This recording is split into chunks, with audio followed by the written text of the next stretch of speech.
Kundalik hayotingizda siz har kun ishlatadigan assalomu alaykum iborasini arab tilida qanday yozilishini bilasizmi? Unda videoni oxirigacha ko'rib o'rganib oling.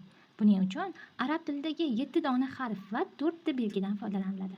Bular alif, lam, sin, mim, ayn, ya va kaf harflari hamda shadda, fatha, damma, sukun belgilaridir. Shadda belgisi qaysi harf yuqorisiga qo'yilsa o'sha harfni so'zda ikkita ekanligini bildiradi. Fatha belgisi esa o'zbek tilidagi a tovushini beradi. Damma belgisi o'zbek tilidagi u tovushini beradi. Sukun belgisi esa bo'g'in undosh harf bilan tugaganini bildiradi va bu belgilarning barchasi harfning yuqori qismiga qo'yiladi.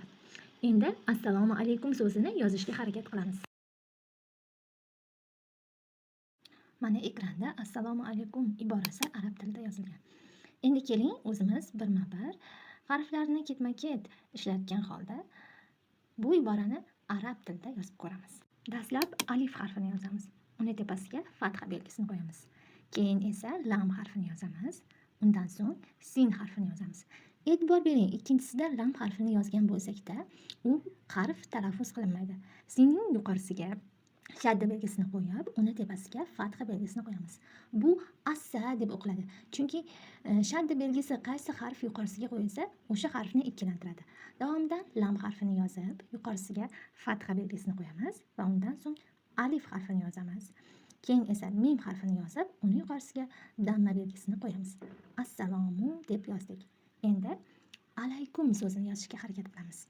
Buning uchun avval ayn harfini yozib, uni yuqorisiga fatha belgisini qo'yamiz. Keyin lam harfini yozib, uni yuqorisiga fatha belgisini qo'yamiz. Undan so'ng ya harfini yozib, uni yuqorisiga sukun belgisini qo'yamiz. So'ngra kaf harfini yozib, uni yuqorisiga damma belgisini qo'yamiz va nihoyat mim harfini yozib, uni yuqorisiga sukun belgisini qo'ysak, assalomu alaykum iborasini yozib tugatgan bo'lamiz.